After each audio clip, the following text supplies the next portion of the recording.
ঘরে ফ্রাইড রাইসের চাল দিয়ে একটুখানি বানিয়ে নিলাম বিরিয়ানি। তো ফ্রাইড রাইসের চাল দিয়ে তো বিরিয়ানি কখনো বানাইনি, তো এই প্রথম বানালাম। তো ভালোই হয়েছিল। আর এখানে গ্রেভিটা দেখেছো, উফ, মানে শুধু তেল ভাসছে। যাই হোক, এখানে হচ্ছে বিরিয়ানি চাল দিয়ে বিরিয়ানি নয়, ফ্রাইড রাইসের চাল দিয়ে বিরিয়ানি করেছিলাম। তো তোমাদের কেমন লাগলো অবশ্যই কমেন্ট করে জানাবে। তো আমাদের তো খেতে তো খুব ভাল লেগেছে, আর অনেক কষ্ট করে বানিয়েছি এই গরমের মধ্যে, আজকে একটু বেশি গরম।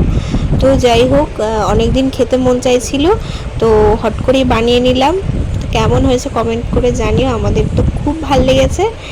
আর দেখতে থাকো আমরা কে কে খেলাম, কে কে না খেলাম। তো চলো, বিরিয়ানি দেখলেই তো মনটা কি বলবো, অনেক দিন ধরে খেতে ইচ্ছা করছিল, তো হয়ে গেল ফাইনালি।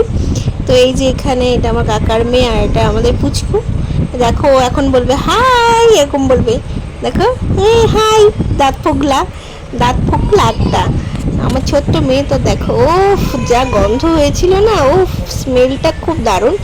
এবার দেখো আমি তো এখন পুরো পুরো মুখে ঠুসছি, তো দেখো, আহা, কত আরাম।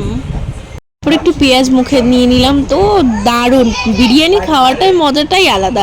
প্রথমে আলু, একটু ডিম, একটু মাংস নিয়ে, একটু গ্রেভি নিয়ে ভালো করে মেখে মুখে ঠসো, আর তারপর একটু পেঁয়াজ মুখে দাও, উফ, দারুণ। দেখো এ তো ঘেমে, মানে গরম না থাকতে থাকতে শুধু ঘেমে যায়। তো দেখো, তারপরে আমি আমার কাকার মেয়েকে, মানে আমার সোনুকে বলছিলাম যে দেখ একটু লেগ পিসটা দেখা।